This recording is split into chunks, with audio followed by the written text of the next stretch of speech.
¿no? Buenísimo, porque entonces va a ser más impactante todavía. Tipo algo nuevo.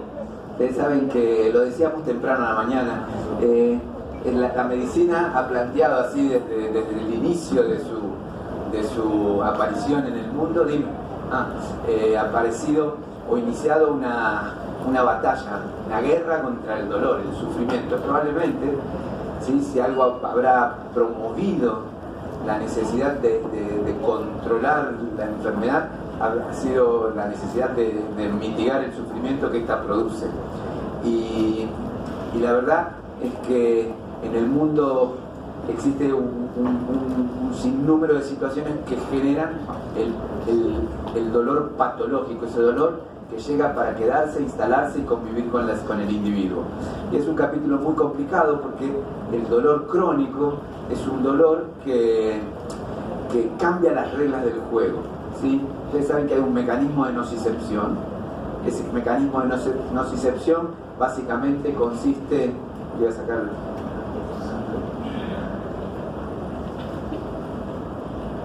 Ahí está. Consiste básicamente, decía, en una secuencia de relevo que lleva la información desde la periferia hasta el sistema nervioso central del cerebro. Y las vías por las que la información discurre son vías que conocemos, hemos estudiado, conocemos cuáles son los transmisores involucrados, conocemos cuáles son las drogas que pueden interferir esa cadena nociceptiva. Cuando un paciente está expuesto, ya empezamos formalmente, cuando un paciente está expuesto, entonces a un trauma en particular, a un estímulo particular, que tiene una intensidad y una duración particular, puede llegar a generar cambios estructurales y funcionales del sistema nervioso central, ¿sí? Que cambian esas reglas preestablecidas de transmisión nerviosa. Y fibras nerviosas, o inclusive receptores que no estaban involucrados fisiológicamente en la transmisión del dolor, empiezan a tomar partido, formar parte de ese tipo de comunicación. Es así donde drogas que no son analgésicas en pacientes normales o sanos comienzan a operar como analgésicas en estas vías nociceptivas corruptas, ¿no? Que han sido corrompidas por la patología de base. Y entonces tenemos antidepresivos que actúan como analgésicos, anticonvulsivantes e inclusive drogas como simpático-miméticos o simpático-líticos. Bueno, el término de anestesia intervencionista analgesia intervencionista hace referencia al uso de técnicas que invaden el organismo y se acercan a los nervios o a los sitios en donde estos se encuentran para ejercer algún tipo de tratamiento. Ese tratamiento es muy variado. Entonces vamos un poquito a explorar algunas de las cosas a las que hacemos referencia. En primer lugar, ¿sí? Veremos cuáles son las maneras que podemos utilizar para hacer una correcta visualización de los diferentes nervios y cómo guiar la aguja, porque básicamente uno tiene que inyectar la droga al sitio de inyección, qué fármacos emplear, cuál es el rol de estas técnicas en el manejo del dolor crónico y el dolor agudo. Pero ya pueden ver, ¿sí? Que podemos generar una combinación que permita la convivencia entre el procedimiento y la conciencia, que eso es un tema súper complicado, porque lo dijimos también hoy, ¿no? Si nosotros pudiéramos, por ejemplo, en este paciente, lograr una insensibilización prolongada, ¿sí? Que concentre su efecto sobre fibras sensitivas, que no afecte fibras motoras, podríamos tener, ¿sí? Una recuperación muy asequible. Supónganse que ustedes tienen un paciente con un trastorno articular severo, una artrosis, una patología crónica sin cura, que solo garantiza, ¿sí? Una vida de dolor, un tratamiento de por vida. Si ustedes pudieran reemplazar ese tratamiento sistémico, ¿sí? Por la insensibilización selectiva de los terminales nerviosos que están involucradas en la sensibilidad de la región dañada, podrían, ¿sí? Controlar el dolor o ayudar a controlarlo. Esto es básicamente lo que hacen estas técnicas. Así que bueno, lo que hay que básicamente entonces es ver de qué manera podemos incorporar esto. ¿Podemos incorporarlo? Y les digo, en principio sí.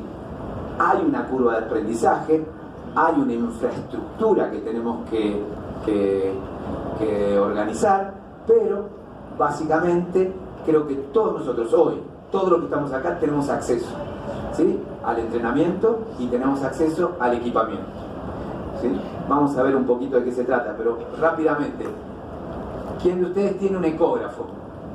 Levante la mano. Perfecto. ¿Quién de ustedes trabaja en un lugar donde no hay ecógrafo? Ok. En la gente que trabaja en lugares donde no hay ecógrafo, cuando precisan una ecografía, ¿pueden resolver el problema? Llaman a un ecografista, ¿sí?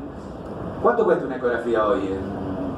Tipo, tengo una piómetra, quiero una ecografía, venga el ecografista. ¿Cuánto cuesta? ¿Y eso es muchísimo dinero o es algo accesible? Ok, fíjense que ustedes, ahora les voy a mostrar, pero una inyección bien hecha de estas puede llegar a generar en un paciente con dolor crónico, ¿sí?, una disminución sustantiva del score de dolor de entre 2 a 8 meses. Es decir, que ustedes, supónganse que no les va muy mal, pero tampoco les va maravillosamente bien, que la inyección dura 4 meses, 4 inyecciones al año, o 3, ¿no? 3 por 4, 12, 3 inyecciones por año, ¿sí?, generarían un cambio en el estatus, en el score de dolor de ese paciente, ¿sí?, y permitiría al mismo tiempo retirar drogas de acción sistémica que podrían tener efectos colaterales. Si ustedes, por ejemplo, tienen un paciente de, no sé, 30 kilos, y tienen que medicar a ese paciente en forma crónica con algún antiinflamatorio no esteroide de alta tolerancia, no sé qué usan, Previcox, ¿sí?, seguramente en esos 12 meses es muchísimo más caro el Previcox que contratar al ecografista para que venga a prestarles el ecógrafo y ustedes hacer la inyección. Lo que hacemos nosotros es, lo llamamos para la piómetra, le invitamos un tinto y mientras él toma el tinto, hacemos el bloqueo y nos sale gratis. Pero nosotros somos argentinos, ¿vieron? Bueno, entonces, ¿qué es lo que hacen los bloqueos? Los bloqueos disminuyen, ¿sí?, o bloquean o disminuyen la transmisión nerviosa. Fíjense, ¿sí?, cuál es el potencial de la técnica. El potencial de la técnica permite realizar procedimientos de altísima nivel de estímulo cruento, nociceptivo, en pacientes donde el impacto de la anestesia general es casi inexistente. Este es un lindo caso, uno siempre elige la foto más bonita, ¿sí?, pero podemos decir que entre esto y una sedación controlada, que no es una anestesia, nosotros podemos manejar la mayor cantidad de los procedimientos apendiculares traumatológicos. Cuando el miembro anterior, probablemente el paciente lo tiene muy intubado, porque ¿sí?, si no la interacción con el cirujano es muy activa. Pero para el miembro posterior, cuando el posicionamiento es adecuado, hay un montón de factores que influyen en la decisión de cómo mantener al paciente cooperando. Pero lo interesante es que nosotros podemos desensibilizar selectivamente la región del cuerpo sobre la que vamos a trabajar. Cuando lo analizamos desde la perspectiva del manejo del dolor intraoperatorio, transoperatorio, agudo, ¿sí?, uno puede inclusive darse el lujo de bloquear nervios motores. Cuando uno necesita compatibilizar el bloqueo con la vida cotidiana, la técnica debe refinarse como para acceder a nervios sensitivos y dejando funcionar los nervios motores, o utilizar drogas que no afecten la función motora. Entonces vamos a ver un poquito cómo plantear esto. ¿Vamos bien? ¿Suena interesante? Buenísimo. Pues muy bueno. ¿Por qué emplear anestesia regional? Cuando hacemos bloqueos completos, la calidad de la analgesia intraoperatoria y el confort postoperatorio es significativo. En animales de gran talla como esta, indudablemente que el decúbito o el volteo genera cambios sumamente importantes. Es indudable que refinar estas técnicas es un súper recontra objetivo. Y nada más es, bueno, este es un bloqueo para una laringoplastía bloqueo de una rama nerviosa del segundo par cervical, C2, que es responsable de gran parte de los dermatomas de la región. Bien, no es el único bloqueo que se hace para esto, hay que sumar algo para la laringe, porque ¿sí? No hay nervios como el laringe recurrente que forman parte, pero eso se hace con infiltración local. Bueno, disminuye el consumo de opioides, eso es bueno porque los opioides traen consigo o aparejado algunos efectos colaterales indeseables, como la falta de apetito, el decaimiento, la somnolencia, el hilio, que también son complicaciones asociadas a la anestesia general y al dolor específicamente. Y una cosa interesante, que también se sabe que este tipo de procedimientos disminuye la respuesta al estrés. Cuando medimos biomarcadores de estrés en pacientes que reciben este tipo de tratamientos y lo comparamos con aquellos que son sometidos a procedimientos quirúrgicos con las drogas o cócteles tradicionales, opiáceos, ¿sí? Vemos que estas reducen los niveles de los biomarcadores de estrés, y los opiáceos, a pesar de evitar la nocicepción, no logran reducir esos biomarcadores. Cuando nos referimos a técnicas intervencionistas, nos referimos a inyecciones en los trigger points, a los bloqueos de los nervios periféricos, bloqueos de nervios simpáticos. No sé si han escuchado alguna vez del bloqueo del ganglio simpático, del ganglio celíaco. Son procedimientos sofisticados, ¿sí? Que persiguen instilar drogas alrededor de los relevamientos simpáticos. Ustedes saben que los centros simpáticos son los encargados de llevar la inervación sensitiva a los órganos que ocupan la cavidad ceromática. La ablación por radiofrecuencia, así como ustedes pueden poner una aguja y depositar una droga que actúa sobre el nervio, pueden poner una aguja que, conectada a un equipo particular, ¿sí?, genera sobre el nervio una frecuencia que lo destruye. Y entonces ustedes pueden hacer como una neurectomía transcutánea muy guiada, ¿sí? Logra remitir el dolor de manera inmediata. Estos procedimientos se usan muchísimo en medicina humana, ¿sí? Son esos bloqueos que se hacen con arcos en C, bajo radioscopía. No sé si vieron algo, seguro que se hace, con una técnica muy difundida en medicina humana. Te buscan el nervio, te aíslan una raíz sensitiva de la región que compromete. Se usa mucho para dolor facetario, para dolor de espina, etc. Y ese nervio se mata. Esa es la reinervación de esa región, tarda en promedio 12 meses. Así que durante un año una persona que no puede caminar puede incorporarse a mantener una vida más o menos normal. Este es un capítulo que se está abriendo en la medicina veterinaria, hay que estar atentos, va a venir, pero por ahora nosotros estamos en una fase inicial, la del bloqueo selectivo. Inyecciones neurológicas no tendría que decir ahí, tendría que decir otra palabra, que son neurolíticos, inyecciones neurolíticas, ¿de acuerdo? Hay que corregirlo. Inyecciones intra y periarticulares también son muy utilizadas, y por supuesto las inyecciones neuroaxiales se utilizan para caudequina, inyecciones con glucorticoides, etc. Funciona muy bien.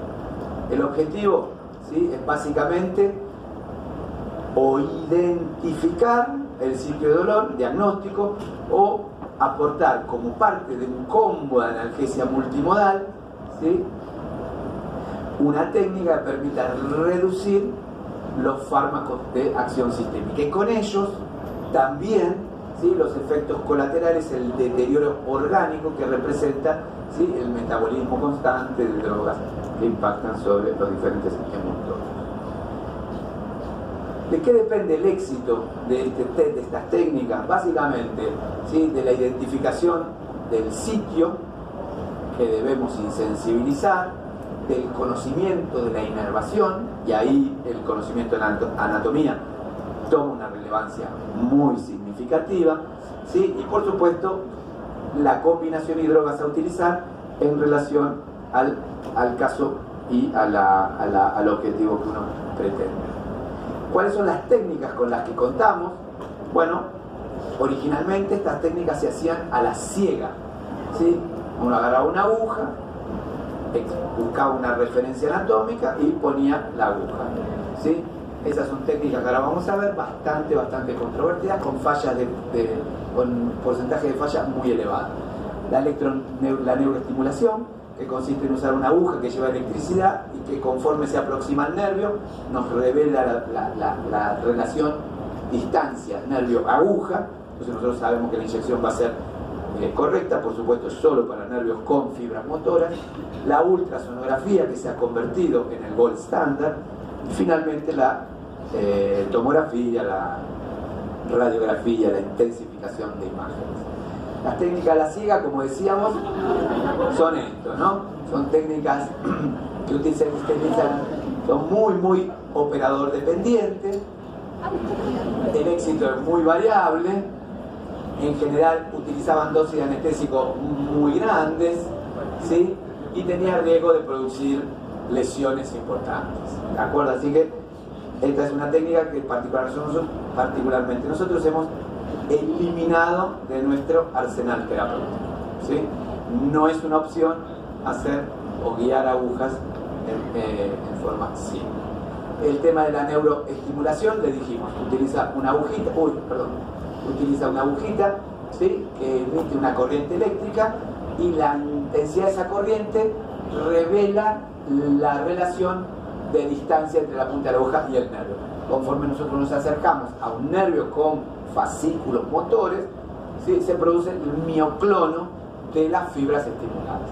En este caso se está estimulando el nervio femoral y la respuesta que obtenemos es la que genera la contracción del músculo.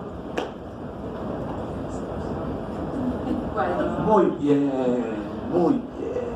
Ok, y finalmente la ecografía, que efectivamente es el gold estándar, permite la visualización no solo de los nervios, sino, y fíjense qué interesante, porque esto es lo que va a permitir a ustedes entender que es una técnica a la que tenemos acceso. ¿Por qué?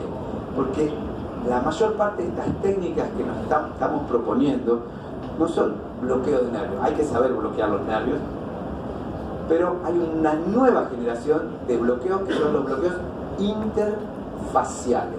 Nosotros sabemos que todos los nervios, fundamentalmente los sensitivos, atraviesan planos musculares, ¿sí? Antes de llegar a las áreas de inervación.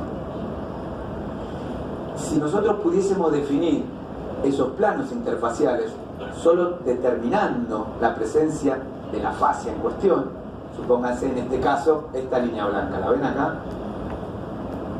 Esta es una línea blanca, ¿sí? Que representa la poneurosis de inserción y las fascias asociadas de un músculo que es el transverso abdominal, que como todos saben se inserta en el extremo lateral de las apófisis transversas. Así que acá hay un huesito que ¿quién es? La apófisis transversa. Esto es lateral, esto es medial, esto es dorsal. Acá está la apófisis espinosa y esto es ventral. Entonces fíjense, si uno pone una aguja, penetra esta fascia, ¿sí? Genera una distribución en ese espacio interfacial, comprometiendo los nervios que corresponden. En este caso, componentes que inervan la cavidad celomática.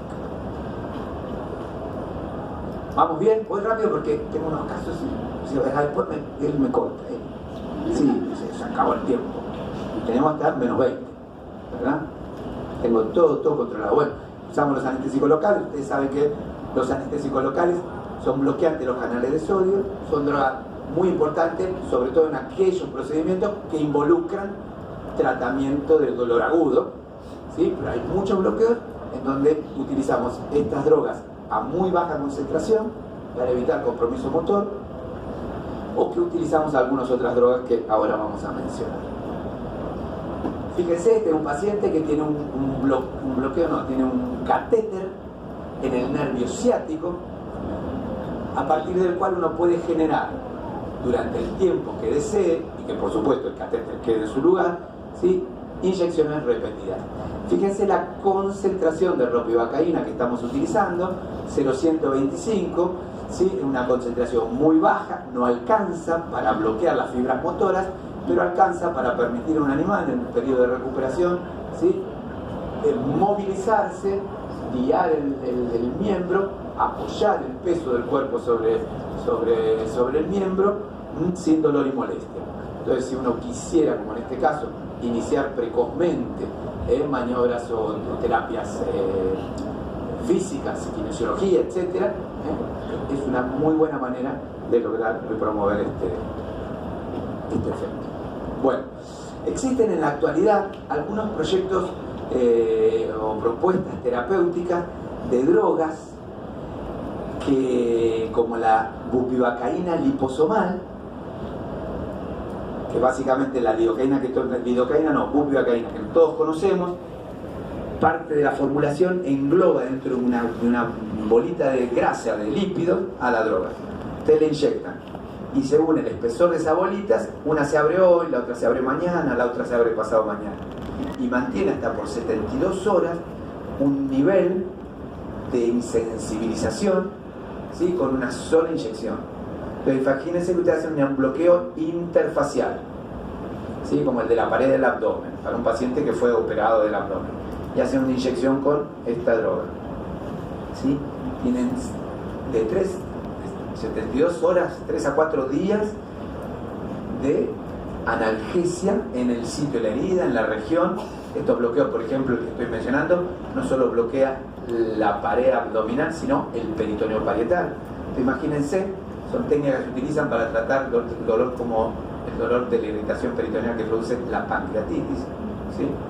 Entonces uno puede manejarlo con estas drogas, una sola inyección, 3 días de analgesia, ¿sí?, para casos que indudablemente son muy difíciles de manejar por vía sistémica.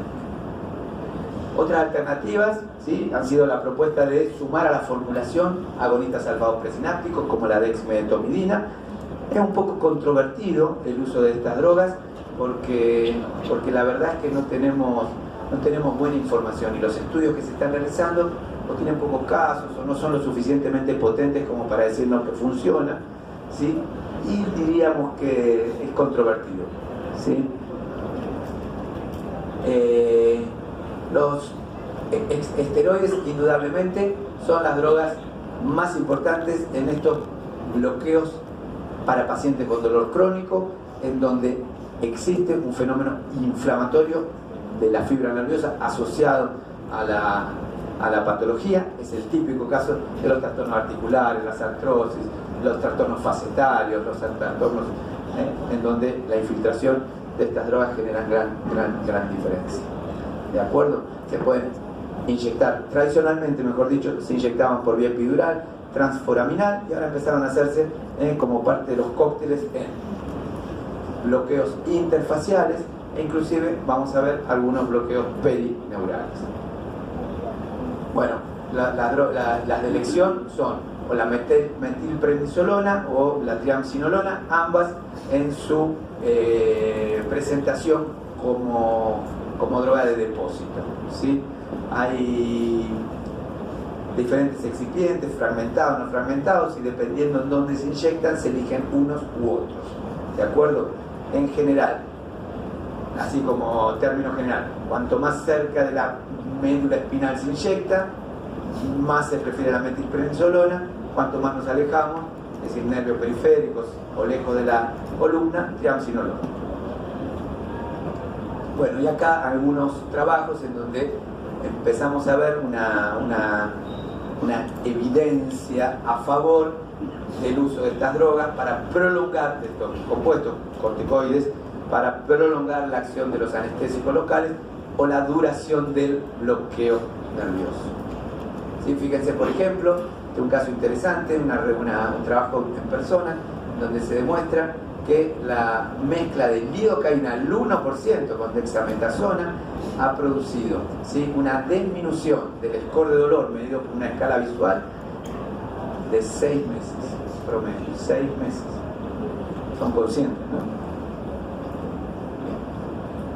Bueno, hay otro compuesto que nosotros utilizamos con muchísima frecuencia, que es la sarapina, que es un extracto vegetal que tiene una acción sobre las fibras C. Está ha estado aprobado por la FDA para ser utilizado en personas durante décadas, un par de décadas. Y la medicina veterinaria lo utilizó constantemente. Ahora se sacó del mercado, totalmente, ¿sí? Nosotros lo utilizábamos en combinación con la bupivacaína, 50-50, ¿sí?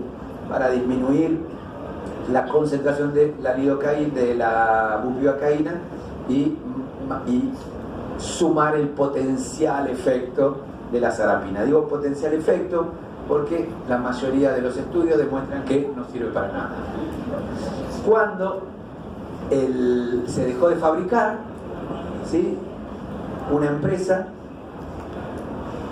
hizo la misma formulación, pero la llamó P-Block. Y se utiliza mucho en el mundo de caballos. Cualquiera que trabaja con caballos conoce esta droga, ¿sí? Se utiliza en todo en Estados Unidos, en Europa, en la región, en todo. En el bache, entre que desapareció la sarapina y apareció el P-Block, buscamos una manera de reemplazar y pusimos atención en el excipiente.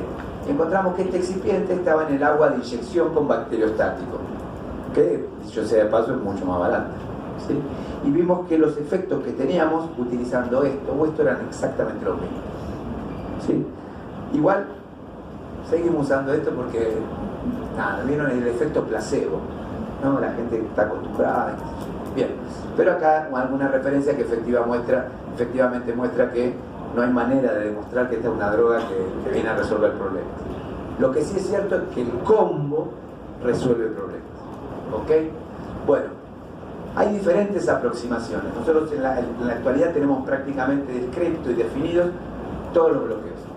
El viernes, el sábado, el viernes vamos a tener un taller, no sé quiénes van a participar, pero en ese taller vamos a explorar, ¿sí? las principales maniobras para realizar estos abordajes.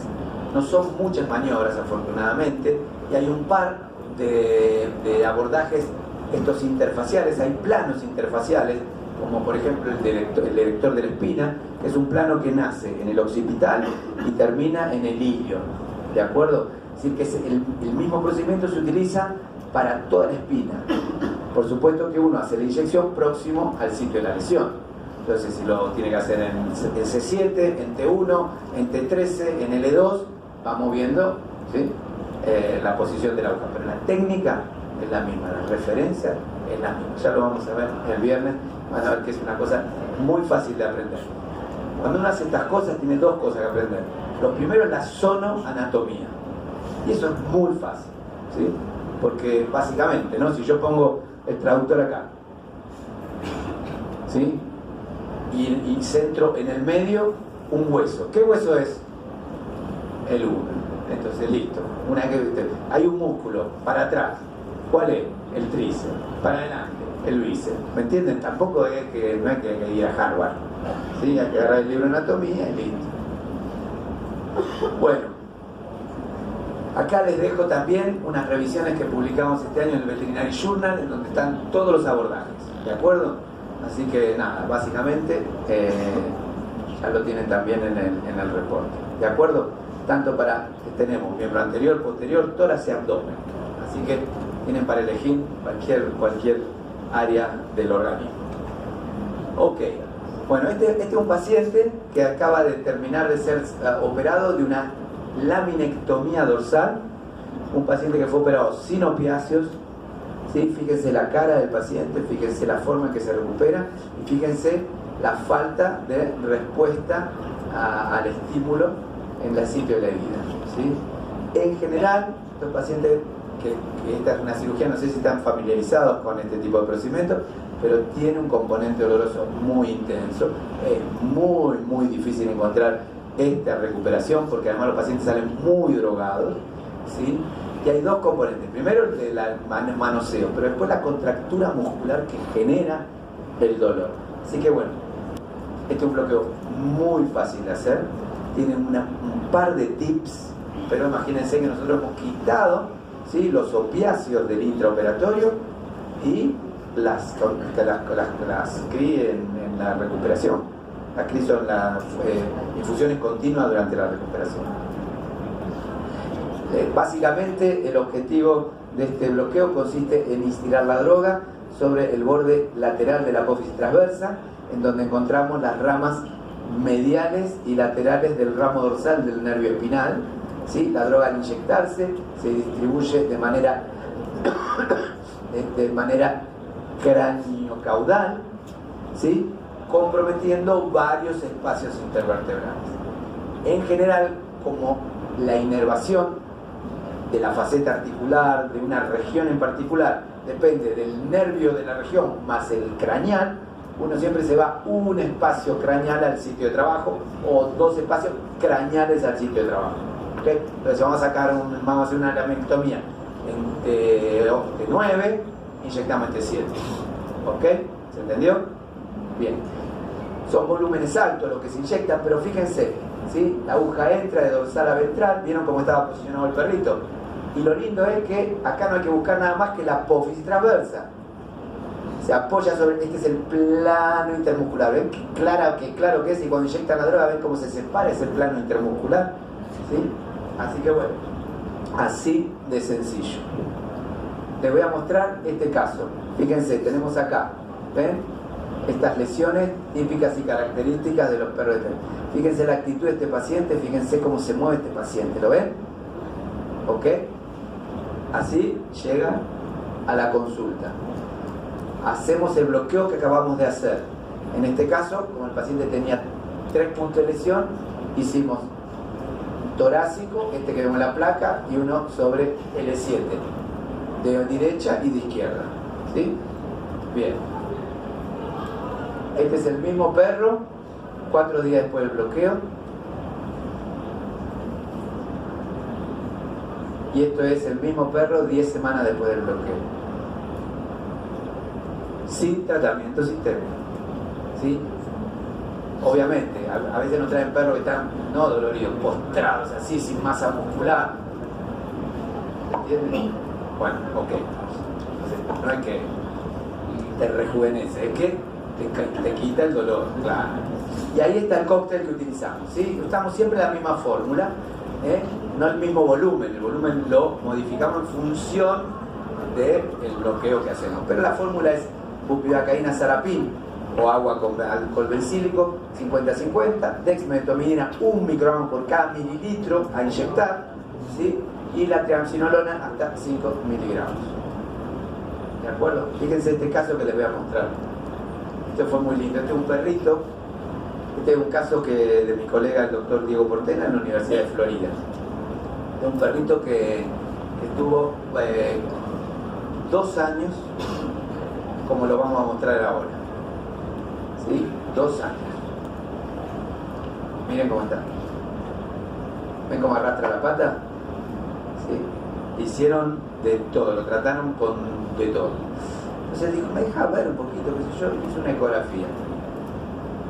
Y en la ecografía encontró algo raro. Dijo, eso no me gusta, no sé, no lo vi nunca.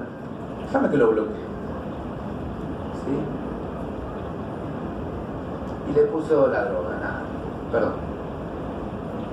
Y le puso la droga, ¿sí? Ahí en esa región en donde vio la lesión, que coincidía con el trayecto del nervio accesorio.